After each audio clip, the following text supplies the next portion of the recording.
सारा। Sir track record कायम रहेगा कि नहीं? 5 का 5। देखिए, उत्तराखंड की जनता मोदी जी से बहुत स्नेह करती है और मोदी जी उत्तराखंड के लोगों के दिल में बसते हैं। जिस प्रकार से मोदी जी के दिल में उत्तराखंड रहता है हमेशा, तो जो भी चुनाव हुआ है उनके प्रधानमंत्री पद के उम्मीदवार के रूप में जब वो आए थे, तब से लेकर हर चुनाव में उत्तराखंड के लोगों ने मोदी जी का समर्थन किया है, उनको अपना आशीर्वाद दिया है। और चाहे 2014 का चुनाव हो या 2019 का, पांचों सीटें उत्तराखंड की भारतीय जनता पार्टी ने जीती है और हर बार मार्जिन बढ़ा है। तो इस बार भी मार्जिन बढ़ेगा। पांचों सीटें जो 400 पार का नारा दिया है, उस 400 पार के नारे को पूरा करने में उत्तराखंड का 100% रहने वाला है। बिल्कुल 100% रहेगा। सर आमतौर पे देखा गया है कि 5 साल जब सरकारें रहती हैं तो एंटी इनकम्बेंसी बढ़ जाती है। चाहे वो अब यहाँ सरकार, राज्य में भी आपकी सरकार है, आप मुख्यमंत्री के रूप में आपने सरकार को रिपीट भी करवाया, उसमें आपका भी रोल बहुत महत्वपूर्ण है, क्योंकि जब किसी भी राज्य की जो गवर्नेंस है गुड गवर्नेंस में तब्दील हो जाती है तो उसका फायदा मिलता है।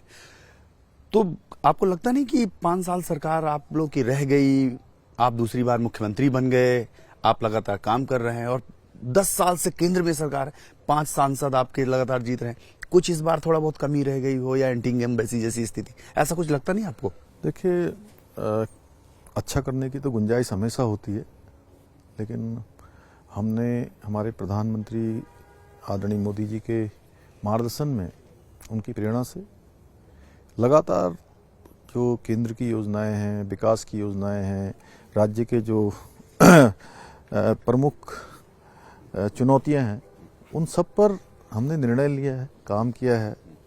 और ये आपको चुनाव में दिखाई भी दे रहा होगा, आप चूंकि उत्तराखंड में घूम रहे हैं, देख रहे हैं, तो उत्तराखंड की जनता 19 अप्रैल के दिन का इंतजार कर रही है।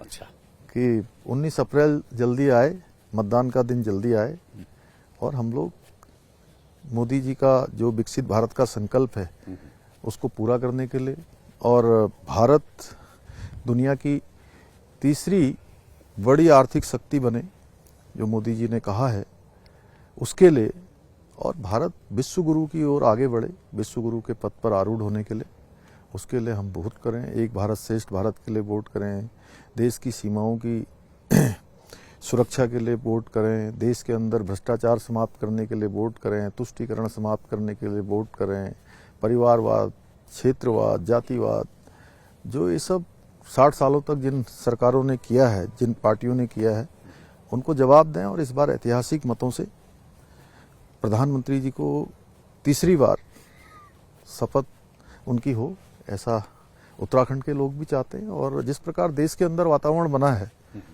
और देश के अंदर भी ये अब कोई प्रश्न नहीं है कि सरकार किसके बनने वाली है, सभी को पता है। नंबर ऊपर नीचे हो सकता है, हाँ, सभी को पता है कि मोदी जी की ही सरकार बनेगी, वही प्रधानमंत्री बनेंगे। हाँ, ये जरूर लोग अंदाजा लगा रहे हैं कि भी 400 से कितने ज्यादा होंगे, मतलब 400 पार होगा। हाँ, निश्चित रूप से। अच्छा, भारतीय जनता पार्टी का बड़ा कोर विषय रहा यूसीसी, और उसको लागू करने का जो सौभाग्य है वो आपको मिला, आपके राज्य को मिला, आप लोगों ने समयबद्ध तरीके से उसे लागू भी कर दिया। वो कितना फायदेमंद साबित हो रहा है, गेम चेंजर साबित हो रहा है? यूसीसी, देखिए, ये हमारा देश आज़ादी के बाद से हमारी पार्टी का संकल्प रहा है। ये हमारा सौभाग्य है, हर एक उत्तराखंड वासी का सौभाग्य है कि उत्तराखंड को ये गौरव मिला माननीय प्रधानमंत्री जी की प्रेरणा से और उनके मार्गदर्शन में, उनके नेतृत्व में। हम 2022 का जो विधानसभा का आम चुनाव हुआ था, उस चुनाव में देवपुल्य जनता के सामने जब गए थे उत्तराखंड के अंदर, तो हमने संकल्प लिया था कि नई सरकार गठित होते ही हम जो है सबसे पहले यूसीसी लागू करने के लिए काम करेंगे और यूसीसी उत्तराखंड में एक विधेयक के रूप में उसमें कानून बनाएंगे। तो मुझे खुशी है कि उत्तराखंड की जनता ने हमको आशीर्वाद दिया, दूसरी बार सरकार में आने का अवसर दिया, सेवा का अवसर दिया, और हमने ये संकल्प और ये वायदा जो हमारा चुनाव का भी वायदा था वो पूरा हुआ। विपक्ष बहुत इस कानून को लेकर आप लोगों पर आरोप कर रहा था कि आप लोग एक खास वर्ग को फायदा पहुंचाने के लिए या एक खास वर्ग को टारगेट करने के लिए आप लोग ये कानून ला रहे हैं। कभी आपके दिमाग में नहीं आया कि उनके जो आरोप हैं या उनकी जो बातें हैं उसको लेकर थोड़ा भी कभी मन में हिचक रही हो कानून को लेकर या कुछ ऐसी बातें? देखिए पांडे जी, ये क्या है कि भारत का संविधान जब बन रहा था उसके अनुच्छेद 44 में इसका प्रावधान किया गया है कि राज्य इसको लागू कर सकते हैं। बाबा साहब भीमराव अंबेडकर चाहते थे, उस समय संविधान सभा को संविधान बनाने वाले जो लोग थे उसमें से अधिकांश लोग चाहते थे कि इसका प्रावधान हो जाए। उस समय प्रावधान नहीं हो पाया, लेकिन उसमें अनुच्छेद में इसकी व्यवस्था की गई है कि राज्य इसको लागू कर सकते हैं। और जो सर्वोच्च न्यायालय है उसमें भी सायरा बानो का प्रकरण हो, केशव भारती प्रकरण हो, ऐसे अनेक प्रकरण हैं जिनमें माननीय उच्चतम न्यायालय ने भी कहा है कि राज्य इसको लागू कर सकते हैं। तो हमने जो भी किया है संविधान की जो प्रावधान है उसी के अंतर्गत किया है, और ये किसी को टारगेट करने जैसी कोई बात नहीं है। इसमें किसी को कोई संदेह नहीं होना चाहिए। यह हम महिला सशक्तिकरण के लिए लाए हैं, बुजुर्गों के सुरक्षा के लिए लाए हैं, बच्चों के भविष्य के लिए लाए हैं, और इसमें पुरुष वर्ग की भी पूरी सुरक्षा का प्रावधान किया गया है।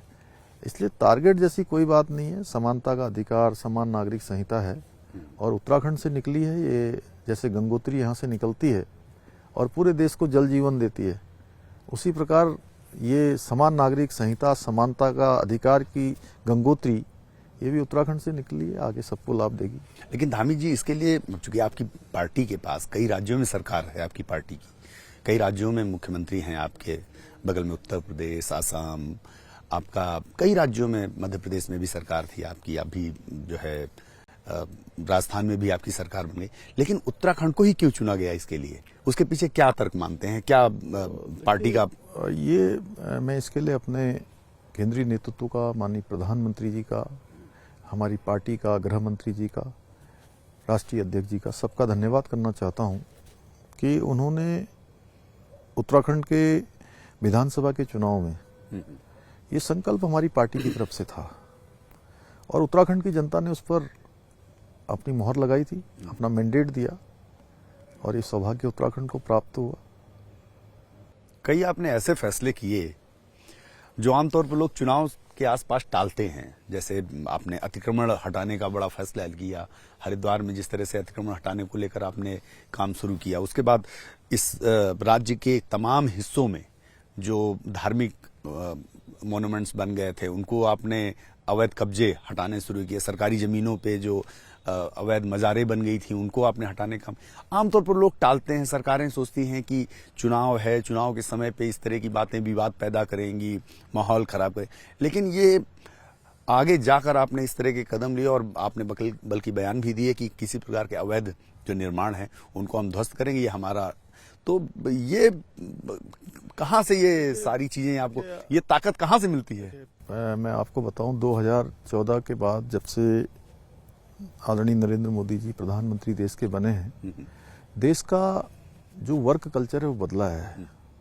पहले केवल वोट बैंक की राजनीति होती थी, तुष्टीकरण की राजनीति होती थी, राष्ट्रहित पीछे छूट जाता था। ये अतिक्रमण, ये एक प्रकार का कब्जा, अवैध अतिक्रमण, ये बहुत बड़ा एक षड्यंत्र है। उत्तराखंड में चूंकि देवभूमि है, देवभूमि का मूल स्वरूप बना रहना चाहिए। हमारे लिए देवभूमि सबसे प्राथमिकता है। देवभूमि के आगे हमने कभी भी जो है इसको वोटों से नहीं जोड़ा है। जो भी देवभूमि की अस्मिता के लिए, इसके जो मूल स्वरूप है उसको बनाए रखने के लिए जरूरी होगा, हमने कदम उठाया है और भविष्य में भी हम इससे पीछे नहीं हटेंगे। सर, अब धर्मांतरण कानून लेकर आए, आपको लगता नहीं कि इससे एक आरोप लगेगा कि पोलराइजेशन इलेक्शन है, चूंकि इसलिए पोलराइजेशन के लिए ये सारे कानून लाए गए? धर्मांतरण कानून लाए हुए हमको लगभग 2 वर्ष होने वाले हैं और ये हमारा चुनाव का संकल्प था कि नई सरकार के गठन होते ही हम सख्त धर्मांतरण का भी कानून यहाँ पर बनाएंगे, क्योंकि देवभूमि में देखिए धर्मांतरण पाप है। देवभूमि का एक स्वरूप है, देवभूमि के बारे में लोगों की एक सोच है, एक आस्था है, एक विश्वास है, वो बना रहना चाहिए। और देवभूमि के मुख्य सेवक होने के नाते मैं सरकार का मुख्य सेवक हूँ यहाँ की जनता ने मुझे जिम्मेदारी दी है, हमारे प्रधानमंत्री जी ने, हमारे उच्च नेतृत्व ने जो मुझे काम दिया है, ये मेरी प्राथमिकता है कि देवभूमि का मूल स्वरूप बना रहे। धामी जी, चूंकि आप बड़े सौम्य सरल व्यक्तित्व वाले व्यक्ति हैं और पिछले कुछ दिनों में देखा गया कि जितने भी बड़े काम हुए वो सब उत्तराखंड से हुए, इसके पीछे क्या स्ट्रेटजी है? मतलब इसीलिए आपकी सौम्यता को ध्यान में रखते हुए पार्टी ने सारी जिम्मेदारी दी आपको? देखिए, मैं पार्टी का बहुत सामान्य कार्यकर्ता अपने को समझता हूँ, मानता हूँ और हूँ भी। मेरी पार्टी जो भी जिम्मेदारी मुझे देती है मैं करता हूँ, राज्य के मुख्य सेवक के रूप में। नहीं, आमतौर पर चूंकि कई राज्यों में देखा हमने कि कोई छोटा सा भी काम करते हैं मुख्यमंत्री तो उसका ढिंढोरा बहुत पीटा जाता है, और आपने बड़े बड़े काम कर दिए चुपचाप। नहीं, देखिए, जो जरूरत है उत्तराखंड की वो काम हमने किए हैं। उसमें लोगों को अच्छा काम होगा तो स्वयं ही पता लगेगा सबको। अच्छा, एक अंतिम सवाल, चूंकि लोकसभा चुनाव है उससे रिलेटेड ही, लोकसभा चुनाव में आपको लगता है कहीं की 5 सीटें हैं, 5 सीटों में कहीं आपको चुनौती बड़ी मिल रही हो? देखिए, ऐसी चुनाव में ऐसी चुनौती जैसी कोई चीज नहीं है, क्योंकि मैं तो ये देख रहा हूं कि इस बार का जो चुनाव है वो सब जगह जो है जनता ही मैदान पर आ गई है। जनता ही मोदी जी को प्रधानमंत्री बनाने के लिए आ रही है। लोग उनको अपने घर परिवार जैसा मानते हैं, और ये उत्तराखंड में नहीं पूरे देश में इस प्रकार का वातावरण है। मतलब 400 पार का जो पीएम ने लक्ष्य दिया है। देखिए, जब प्रधानमंत्री जी ने देश के सामने जो लक्ष्य रखा है, देश की जनता ने वो लक्ष्य हमेशा जो है पूरा किया है। धन्यवाद सर, बहुत बहुत धन्यवाद। आपने अपने बहुत ही व्यस्त कार्यक्रम में कुछ समय हमें दिए। पुष्कर सिंह धामी साहब थे, बहुत एश्योर्ड हैं, बहुत ही आश्वस्त हैं कि 5 की 5 सीटें इस बार उत्तराखंड की फिर से भारतीय जनता पार्टी के झोली में आएगी, और पूरे देश में 400 पार का जो नारा प्रधानमंत्री नरेंद्र मोदी ने दिया है उसे वो पार करने वाले हैं। कैमरामैन निखिल रस्तोगी के साथ नीरज पांडे, वीपी न्यूज, देहरादून।